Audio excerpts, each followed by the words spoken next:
자, 오늘은 가섭존자 이야기예요. 10대 제자 가운데 두타제일. 그러면 한 15초, 20초 동안만 잠깐 마음을 편안하게 가라앉을까요? 네, 저는 차를 마십니다.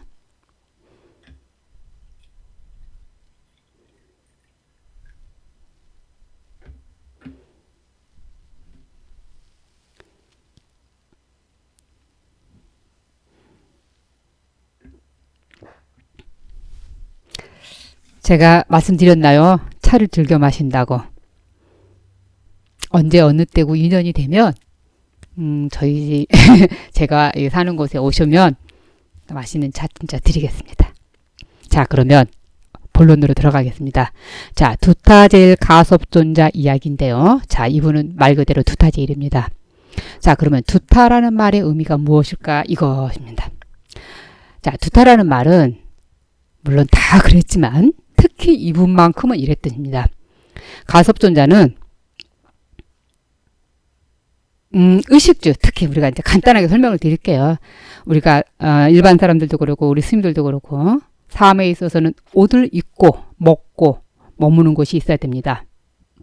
그런데 옷을 입는 것도 좋은 옷, 아주 폭신폭신한 거, 뭐 아주 뭐라고 표현해야 되나, 비단이 있는 이런 옷이 아니라 아주 해주고 해져서 아무도 입지 못하는 천으로 되어 있는 그런 가사를 입고 계시는 거. 자, 그 다음에 먹는 것이에요. 먹는 것에 있어서도 좀 어디 집에 가서 닭발간인가 맛있는 거 주더라. 그 집 가고 뭐 나 이거 주시오. 나 이 음식 쓰십니다. 닭발에서 드실 땐 그게 아니라 어떤 것을 주시든지 아무리 가난한 사람이 주면 가난한 대로, 좋은 거 주면 좋은 대로, 어떤 것인지 가리지 않고 음식에 있어서는 구애받지 않는 것. 그 다음에 머무는 것도 마찬가지예요. 지금은 스님들이 다 사찰에서 머무르시고 잠깐 유행하는 것이지만은 부처님 당시는 대부분 유행이기도 했어요. 그리고 물론 또 뭐 부처님 당시라고 해서 뭐 비가 올 때는 결제가 있기 때문에 결제철에는 절에서 머물렀는데 이 특히 가섭존자만큼은 그러지 않으셨단 소리예요. 남들이 아주 좋은 데서 주무시는 게 아니라 어디 가서든지 헌 데서, 물론 또 나름대로 조건이 있어요. 스님들이 이렇게 머물 수 있는 곳이 좋지만 부처님께서 아마 그 당시에 제자들께서는 좋은 데를 찾아간다든가 좋은 절에서 주무신다든가 이게 아니라 어떤 것이 주무시는 데 있어서도 머무는 데 있어서도 하룻밤을 머무는 데 있어서도 수행자답게 구애받지 않는 곳에서 머물렀다 이 소리입니다. 그래서 수행하는 데 있어서 의식주는 필수이지만 그 의식주 필수에 있어서도 항상 털고 어떻게 보면은 버린다? 자, 여기서 버린다라는 말은 거기에 구애받지 않는 것, 좋은 걸 추구하지 않는 것. 또 한편으로는 번뇌를 가지지 않는 것, 번뇌에서 구애받지 않는 이런 삶 자체를 얘기합니다. 진지하게 수행하는 수행자 이미지 하면 제일 1인자가 이 두타제일 가섭존자를 볼 수 있습니다. 그리고 참 두타존자 가섭존자는 아마 제일 많이 상징적인 이미지가, 제가 그 말씀을 먼저 드릴 거 그랬나 봐요. 선을 상징합니다. 무슨 선을 상징해? 교를 상징해? 이럴 거예요. 언젠가 제가 먼저 말씀드렸던 아난존자는 우리 불교에서는 교적인 측면을 얘기합니다. 이제 그 이야기는 오늘 제가 이렇게 다 영상을 강의를 다 하고 나면 그때서야 이해하실 게 됩니다. 물론 아시는 분도 계시지만요. 자, 보통 일반적으로 우리 한국도 그렇고 특히 중국도 그렇고요.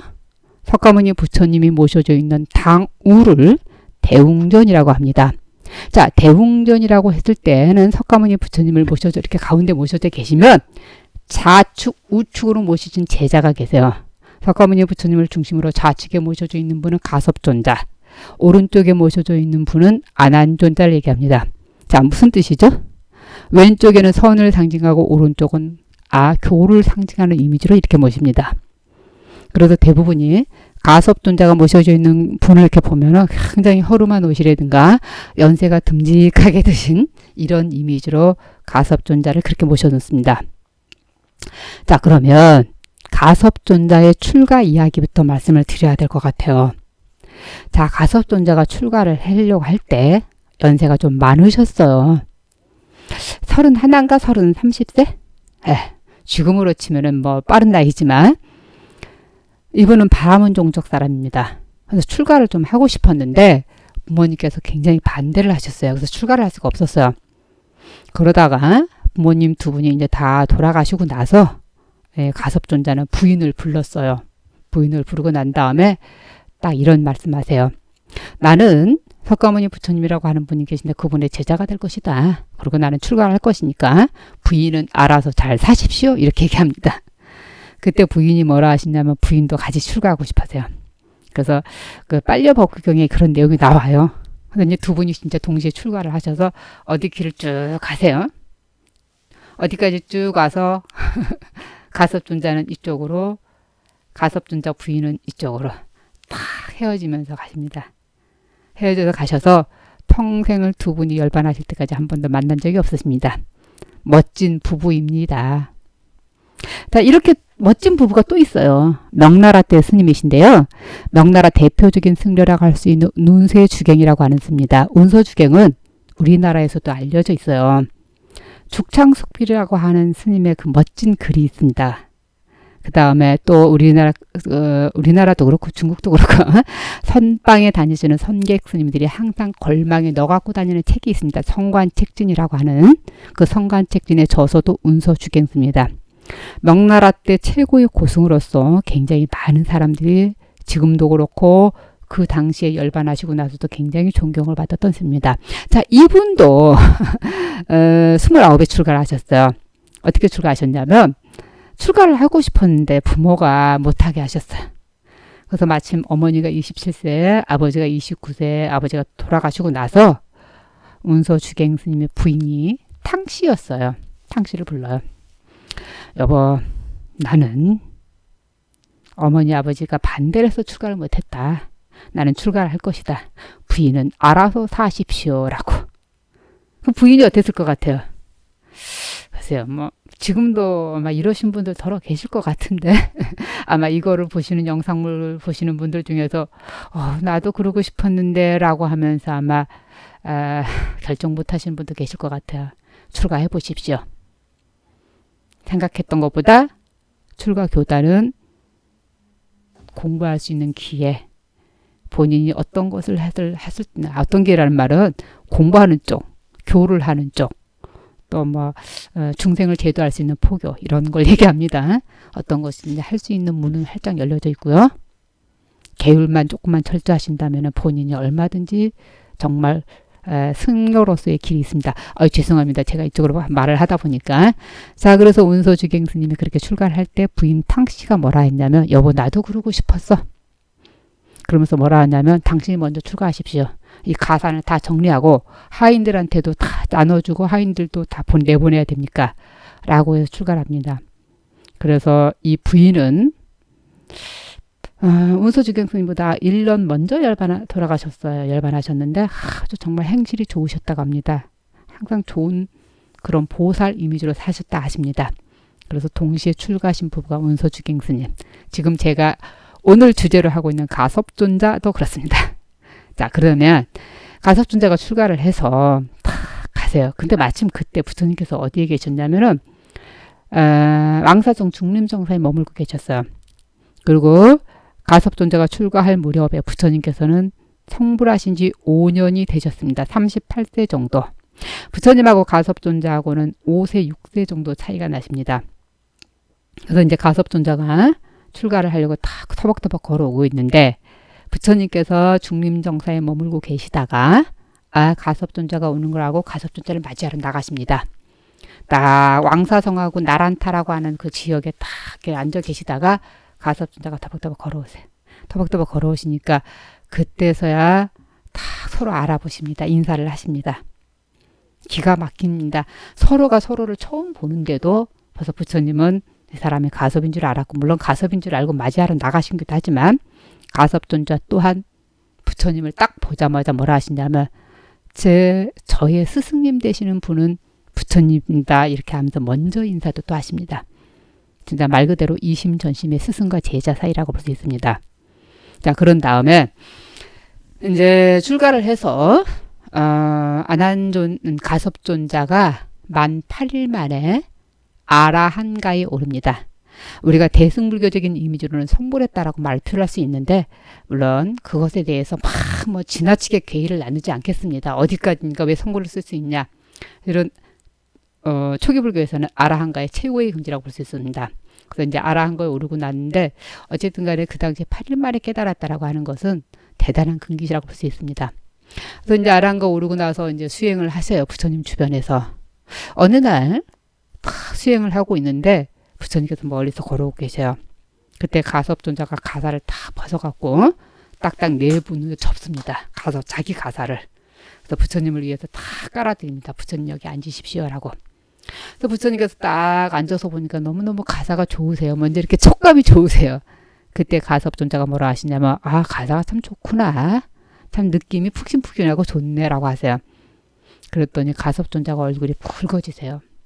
수행자가 이렇게 좋은 가사를 읽고 있다는 것 자체도 굉장히 부끄러운 일이다라고 하시는 겁니다. 그래서 가섭존자가 아주 부끄러워하시면서 부처님께서 지금 읽고 계시는 가사를 저를 주십시오. 저 이 고운 가사를 간다면 부처님 드리고 싶습니다. 이렇게 하십니다.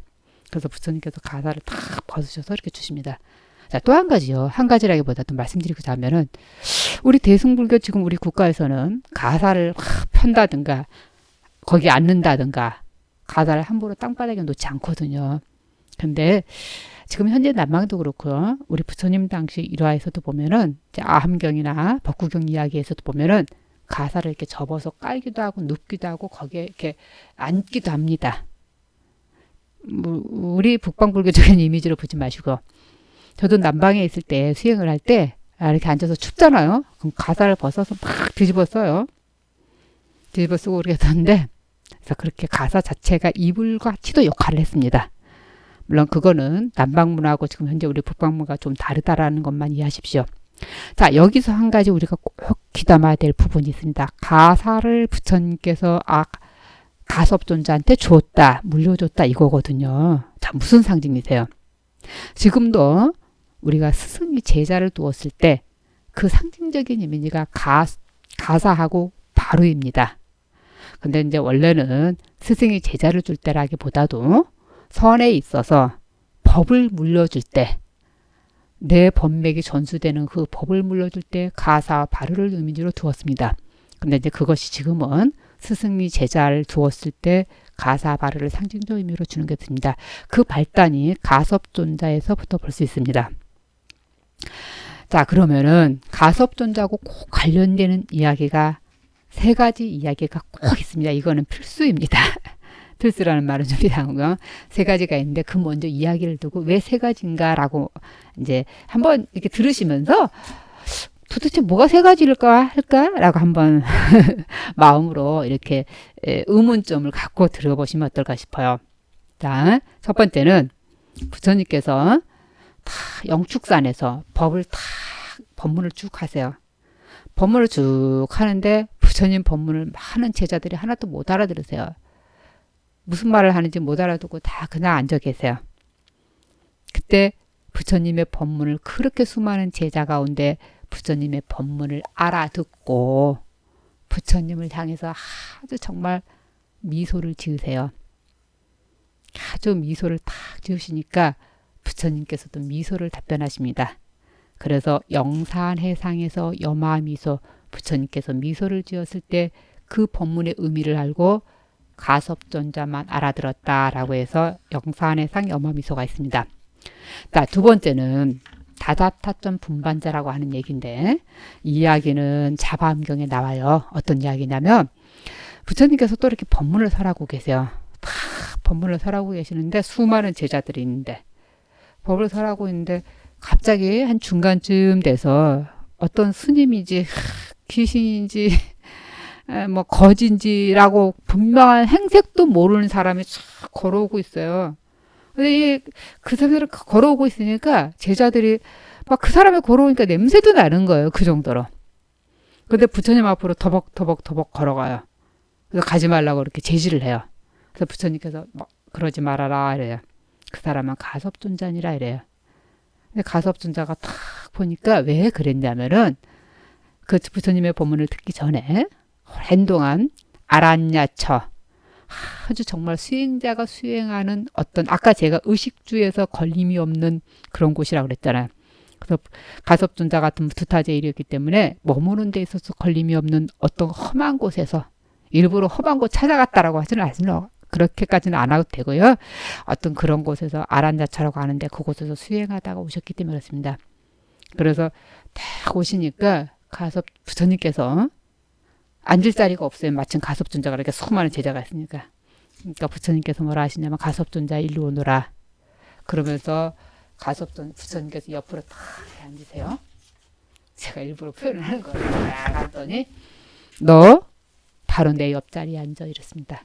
그러시면서 부처님께서 앉고 계시던 이 자리를 반을 잘라서 제자한테 가섭존자한테 앉혔다라고 했습니다. 그때 수많은 제자들이 그 모습을 보고 정말 참 감탄을 했다고 해야 될까? 글쎄요. 그렇습니다. 그 다음에 세 번째 또 한 가지, 세 가지 이야기니까 얘기했었죠. 세 번째는 이런 이야기입니다. 자, 부처님께서 쿠시나라가에서 열반을 하셨어요. 근데 쿠시나라가가 어디냐면은 말라족이 사는 종족들이 사는 곳입니다. 근데 거기서 이제 열반을 딱 하시니까 마침 그 지역에 있는 사람들이 말라족 사람들이요. 이렇게 좋은 훌륭한 성자가 우리 마을에서 우리 종족이 사는 곳에서 돌아가셨다고 너무너무 기뻐하십니다. 이렇게 좋은 경사가 어딨냐. 집에 있는 장신구는 장신구 다 가지고 뭐 뒤집어 쓰고 악기는 악기 다 가져다가 부처님의 법구가 이렇게 딱 모셔져 있는 곳에서 딱 춤을 추고 노래하십니다. 아마 이걸 들으신 분이 말도 안 돼. 왜 사람이 돌아가셨는데 그렇게 하냐. 그건 이제 인도 문화이고 남방 쪽의 문화이십니다. 훌륭한 성자가 돌아가시는 것은 열반하신 날, 해탈하신 날, 성불하신 날하고 같은 이미지로 보기 때문에 그렇습니다. 지금도 어느 태국의 큰 스님이 돌아가시니까 그 지역 사람들이 즐겁게 땡가르치는 걸 봤어. 그리고 해제날도 그 주변 마을 사람들이 우리로 나라로 치면은 뭐 농악대라고 그래야 되나? 막 이렇게 하는 것도 봤어요. 어쩌면 우리하고 하나의 문화가 좀 많이 다른데 문화가 다른 게 아니라 그게 아마 정법일 수도 있습니다. 우리 북방은 대승불교 국가라서 약간 변형된 이미지가 있다 보니까 그런 것 자체를 받아들이지 못하는 경우가 있습니다. 자, 그러면 제자로 돌아가겠습니다. 그래서 부처님께서 열반하시니까 쿠시나라가 그 말라족 사람들이 춤을 추고 노래 부르는데 다 이제 소문이 퍼졌어요. 소문이 퍼졌는데 그때 마침 그 자리에 가섭존자가 안 계셨어요. 그래서 가섭존자는 저 멀리 계셨어요. 그리고 이제 소문을 들으셨어요. 부처님께서 이렇게 열반하셨대더라. 그래서 이제 가섭존자가 물어물어 오세요. 근데 뭐 지금처럼 뭐 기차 타고 옵니까? 뭘 타고 옵니까? 걸어서 오시는 거리잖아요. 걸어서 오시고 이제 가섭존자가 한 7일이 되는 날에 당도하지 않으셨어요. 그래서 말라족 사람들이 7일째 되는 날, 이제는 법구에 답일, 화장을 해야 되겠다라고 불을 붙여야 된다고 생각을 하세요. 아니 뭘 화장하는 거니까. 그래서 이제 불을 붙이려고 부처님 법구에 탁 드는데 이게 안 돼요. 불이 자꾸 꺼지고 안 되는 거예요. 이게 어찌된 일이지? 불이 안 붙네? 라고 이런 생각을 하고 걱정을 하고 있어요. 큰일 났네. 부처님께서 열반하셨는데 왜 부처님께서 화장이 안 될까? 라고 했을 때 아나일 존자가 이런 말을 해요. 부처님이 지금 법구가 타지 않는 거는 다 이유가 있다. 가섭존자가 지금 이 자리에 도착하지 않았기 때문에 그러다. 잠깐만 기다리다 라고 하십니다. 그래서 이제 또 기다리십니다. 그때 이제 가섭존자가 무려무려 말하고 좀 하고 수많은 당신을 따르는 500명의 제자들과 비구들과 함께 그 쿠시나라가 부처님의 법구가 모셔진 곳으로 도착을 딱 하십니다. 도착을 딱 했을 때 가섭존자가 부처님의 법구 관에서 이렇게 고개를 숙이시고 부처님 왜 이렇게 빨리 열반에 드십니까? 라고 하시면서 눈물을 흘리세요. 그때 부처님께서 관 밖으로 발을 탁 하나 내밀으십니다. 관 밖으로 밖을 내미셨다. 자, 이게 무슨 뜻입니까? 사라쌍수 각기쌍부입니다. 그래서 부처님께서 발을 내미시고 가섭존자가 인사를 드리고 예배를 드리자 부처님께서 발을 딱 관 안쪽으로 들이십니다. 그래서 그때 이제 다비에 부처님 다비할 수 있었습니다. 법구에 불을 붙여서 부처님의 다비식을 다 치르게 됐습니다. 자, 제가 지금 말씀드린 게 몇 가지였죠? 3가지입니다. 다시 한번 정리하자면 첫 번째가 영산, 해상, 염하, 미소. 그렇죠? 두 번째는요. 부처님께서 자리에 반을 두셨다. 탔던 분반자. 세 번째는요. 열반한 장소에서 가섭존자가 오니까 그때서야 관 밖으로 발을 내밀었다가 가섭존자가 예배를 드리자 발을 들이셨다. 다잡자점 분반자 했었고 그 다음에 사라쌍수 곽시쌍부 부처님께서 열반하신 곳에서 관 밖으로 발을 내미셨다 지르셨답니다. 그래서 이 세 가지가 있습니다. 자, 이 세 가지가 왜 그러면 이렇게 중요하냐. 이 세 가지를 부처님께서 세 곳에서 가섭존자한테 법을 전해줬다. 자, 법을 전해줬다 해서 불교에서는 뭘 전해줬다 할까요? 마음에서 마음으로 이심전심 됐다라고 할 수, 이때 얘기하는데, 이심전심이. 원래 이심전심이라는 용어도 우리 불교적인 용어입니다. 선에서 스승에서 제자로 법을 물려준 것, 그 자체가 이심전심이십니다. 그래서 이제 이렇게 삼처전심으로 해서 전해졌다라고 해서 이걸 하는데, 이렇게 경전에 실은 나와 있는 이 내용을 중국 선종에서 6세기, 7세기에 선사상이 발달하고 선종이라고 하는 종파가 형성이 되면서 그 앞에 경전에 있는 세 가지 부처님께서 가섭존자한테 법을 물려줘서 부처님 다음으로 법을 받은 사람 그러면은 가섭존자입니다. 그래서 선을 상징하는 이미지로 부처님 옆에 왼쪽에 가섭존자를 모셔놓는 이유가 그래서 그랬습니다. 제가 처음에 말씀드렸죠. 제가 오늘 말씀드리거든요. 아 그렇구나라고 이해하실 거라고. 자, 그렇게 얘기합니다. 자, 그 다음에 또 한 가지 꼭 언급해야 될 부분이 있습니다. 어떤 언급이냐면 부처님께서 열반하셨다는 소리를 듣고 어떤 제자 가운데 한 분은 이런 말씀을 하신 분이 계셨어요. 아이고 좋아라. 아니 100명이면 100명 다 울고불고 하시는데 한 스님이 그러신 분이 계셨어요. 아주 잔소리를 많이 하시는 분이 노인네가 돌아가셔서 너무 좋다라고 하시는 분도 계셨어요. 그때 가섭존자가 그 말씀을 들으시고 걱정되었어요.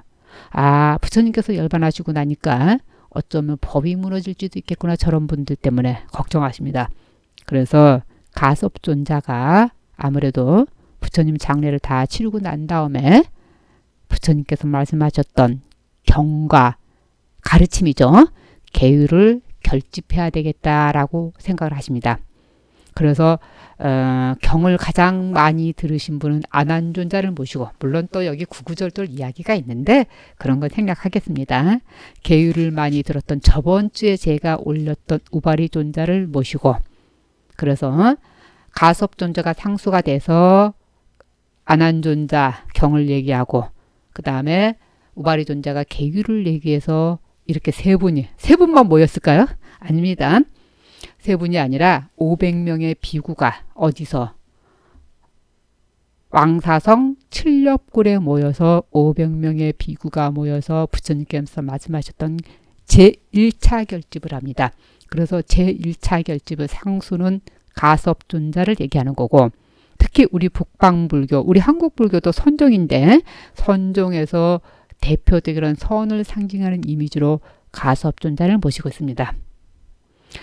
글쎄 오늘은 이야기가 좀 길어졌습니다. 제가 좀 가능하면 짧게 하려고 하는데 어떻게 그렇게 잘 안 되네요. 그리고요. 제가 또 다음 주에 또 부처님의 훌륭한 제자를 모시고 올 겁니다. 그래서 그때 꼭 뵙겠습니다. 무엇보다도 건강 꼭 하시고요. 행복하시기 바랍니다. 네, 그러면은 건강하십시오. 행복하시고요.